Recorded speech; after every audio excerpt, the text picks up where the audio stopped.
I believe we're live streaming now.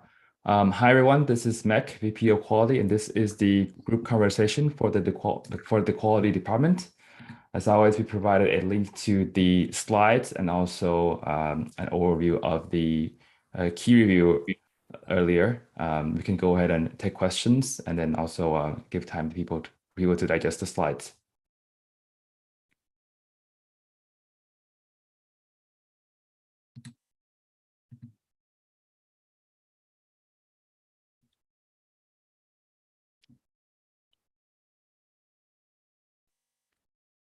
And as usual, you don't have to read the slides to ask a question. So feel free to take your time, but also feel free to just ask a question, even if it's already in the materials that you haven't read yet.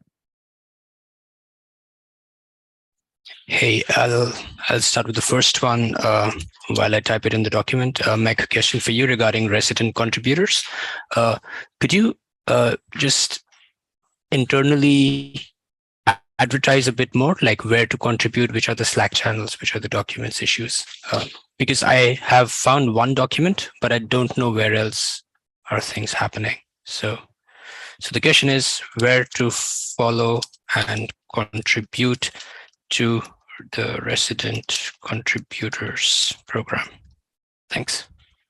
Sure, I think we have some of these key stakeholders here as well. We have the resident contributor Slack channel that is available inside for you to take a look at, and there's async conversations going on between Liz, Nick Venhoff, John Coughlin, and also Sid's also helping out here, pushing through the definition of that. So I invite you to join the resident contributor Slack channel and then contribute async or read the agenda and then start a discussion there. And I believe we're currently working on defining the SLO review time and how we would define resident contributors. I think it's a contributor that's merged two MRs within the last 3 months. That's the current definition.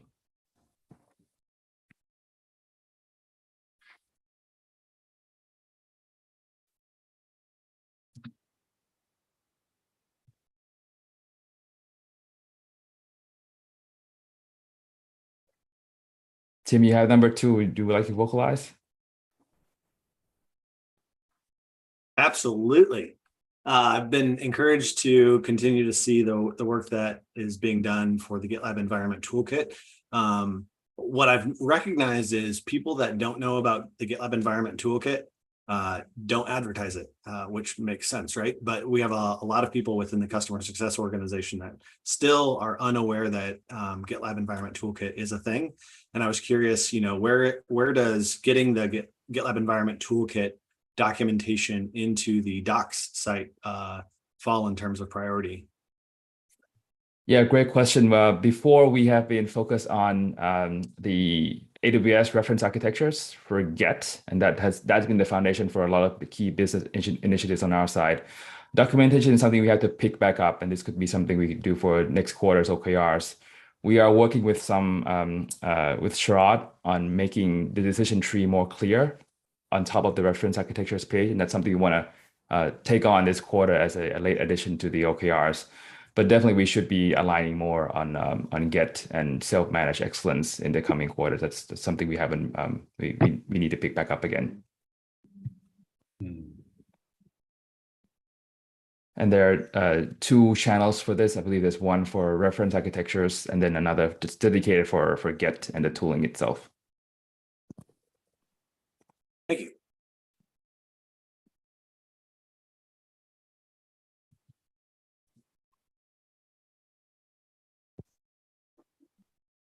I'll pop in with a question. What's a resident contributor? A resident contributor is a contributor that has been consistently contributing to GitLab. Currently, we're defining that definition. Right now, it's two merge MRs within the past 3 months, and that is still being worked out within the proposal. I can add to this. So it's typically someone who sits in-house at an organization and is spending, the majority of their time contributing to GitLab. So it's someone who's kind of like an in-house expert. They act as a knowledge source for other people at their company, and they are adding, to our product and making their job and lives easier. Hey, Liz, our definition is 2 per month on average over the last 3 months. I realize it's a bit convoluted. Shall we just say 6 over the last 3 months? That's easier. Let's change it to that. I'll make that update. I have a follow-up there. Do we highlight resident contributors anywhere on the website or social channels? We're starting to. I think we made our first announcement handbook last week. Nick did, to introduce it with the SLO times, but we're going to be adding more to the website and also kind of rolling out a resident contributor program in the coming, weeks. So more to come.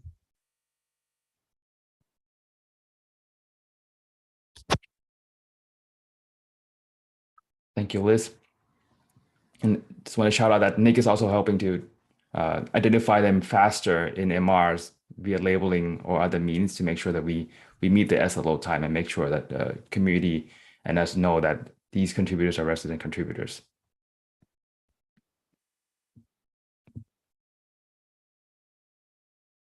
And the bigger picture is, want to get to 1,000 contributors. We need people who just reliably keep contributing week after week, month after month. And the way to get there is to pay people for it too.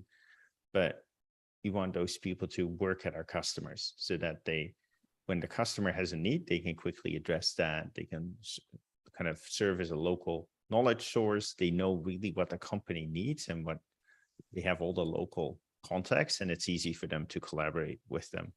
So in order for GitLab to truly stay and become even more of a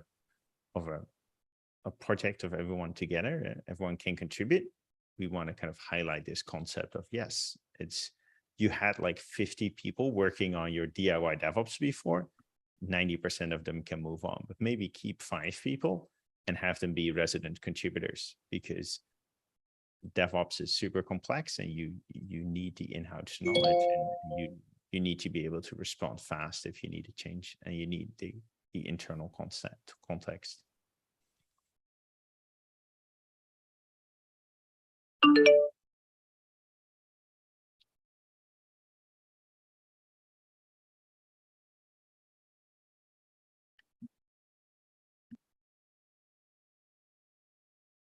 I just want to also add that we have a deck for talking to customers on what the benefit is for resident contributors, and that's something we will be discussing more with customers as well. And I believe in this quarter we are onboarding two customers into the contributor workflow, and hopefully that will also result in resident contributor candidates. I believe Nick is talking to one customer as we speak. I just made a note in the agenda. Someone could link that deck. Be super cool. I'll add that in.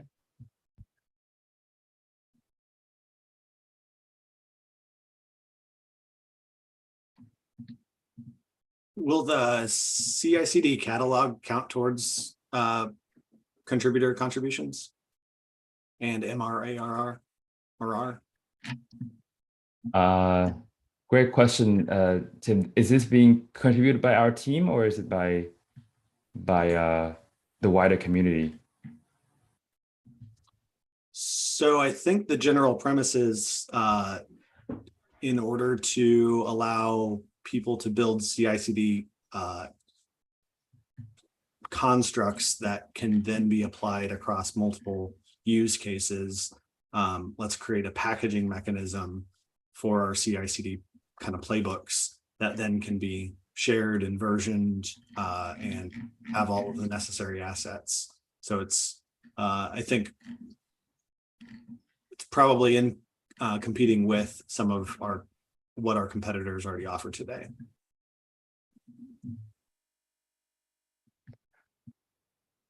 I'm looking at the issue, and if it is a contribution from a customer towards this feature, then we would count it towards MR ARR.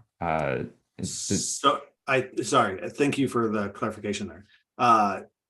The catalog creation is being designed right now.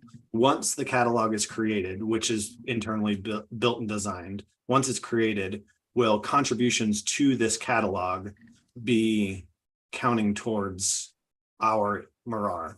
Got it. Okay. So if the contribution of this is towards projects that are part of our product, then it should be counted towards that accounting. Is this in the main GitLab repo, Tim? I do not know. I think it's still kind of being designed. So maybe this might be something that we want to close the loop on, because that could change contributor contribution significantly if it's incorporated into the catalog. Got it. Okay. Yeah, this is where I think Kyle and I can follow up offline. If this code is included, it's part of the project list, that's part of our product, then it'll be automatically included in the wider community metrics, MR, ARR, and all those community metrics that we look at on top.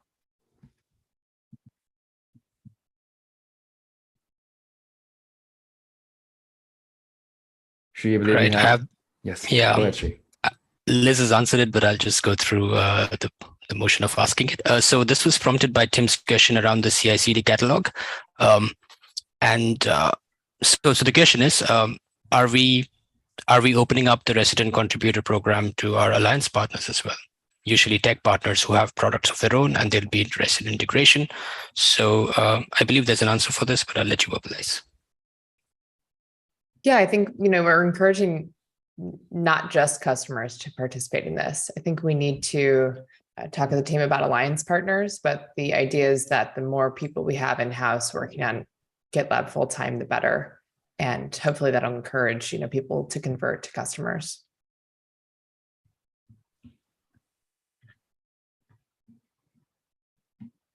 Yeah, I think as of right now, as long as they meet that kind of definition of 6 MRs over the last 3 months, then they would meet the criteria to be part of the program. So if an alliance partner is contributing at that level, then yes, they would be part of the program. If they're contributing at a lesser level, then they would not be part of the program. What's the benefit for an alliance partner to be a contributor versus being a resident contributor?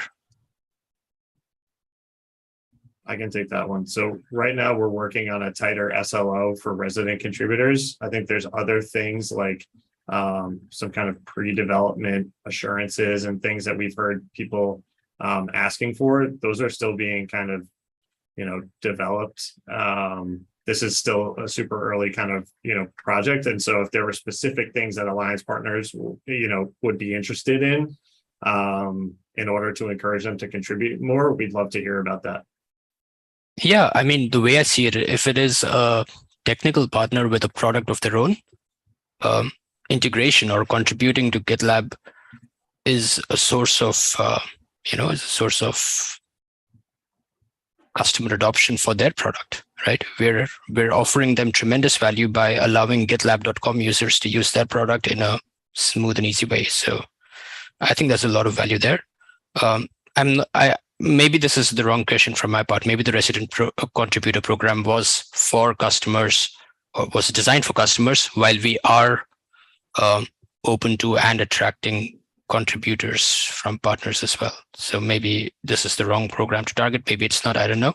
But I can see tremendous value for alliance partners to contribute as well. I agree. I think the goal of the program is to get to that 1,000 unique monthly contributors a month. So that's the goal. And if that's coming from alliance partners, if that's coming from non-customers, customers, that's the kind of North Star that we're going towards. Okay, makes sense. Yeah. I'm not super familiar with CI/CD catalog, but I can see that project. I'm assuming it's some sort of a curated list of pipelines for external services that you can just embed.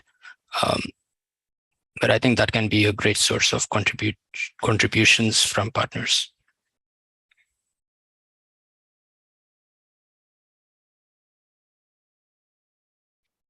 just to follow on this, I think that could be another iteration after we nail down the definitions. I think putting this down to ground, if we don't have a step change, our wider community numbers will still be around 100 and 120, but we haven't been going above 120, hitting 150 for a while. So we're hoping that this delivers a step change in that increase, because we cannot only rely on hackathons or just regular outreach anymore. We need another mechanism that's sustainable and retaining those wider community contributors long term, especially the ones that are in seat with our customers, with our users.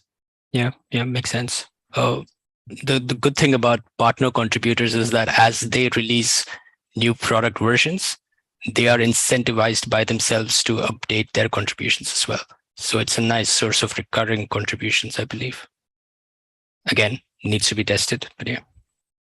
Yeah, this is similar to something that Nick brought up, because Drupal has a very similar ecosystem where they rely on also partners to encourage contributions from their users. So that's something I think Nick would have a great idea to chime in.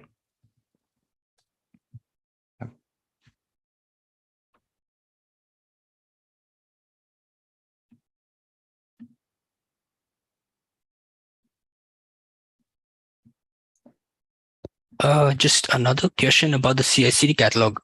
Maybe this one's, I haven't read the issue, so maybe I've not done my homework. But how is this different from a marketplace? And I believe we quite publicly announced that we don't want to go the marketplace route. We want to go the open core contributions route. So does anybody know anything about the CI/CD catalog on this call? I think Jackie Porter, the product lead, would have more answers to that. I think we appreciate that Tim brought it up in this call as a source of knowledge for us.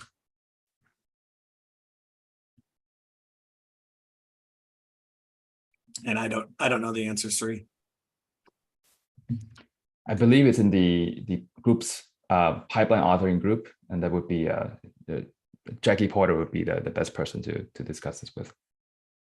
And I think a marketplace commonly has a few connotations that the apps you install kind of add to the interface of the product, and that you can pay for certain apps and that the billing is handled via the marketplace. I think none of those are the case. I don't think it changes our interface. I don't think it has billing. So I think in that sense, it's different than a marketplace. Yeah, thanks.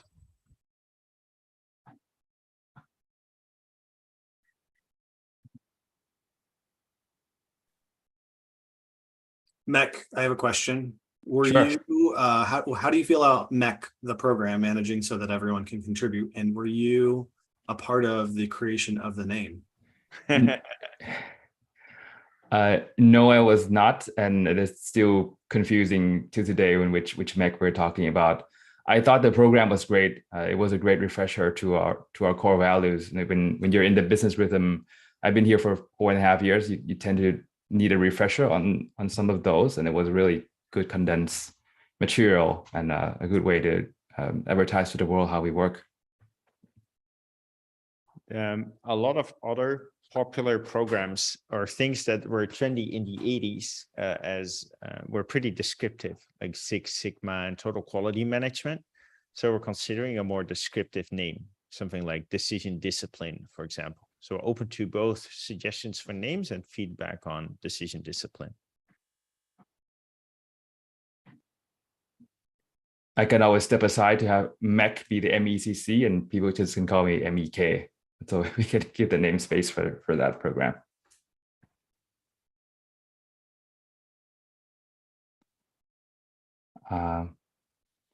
Cool. I think given a lot of time for questions, appreciate everyone. The community push is a big focus for us this quarter.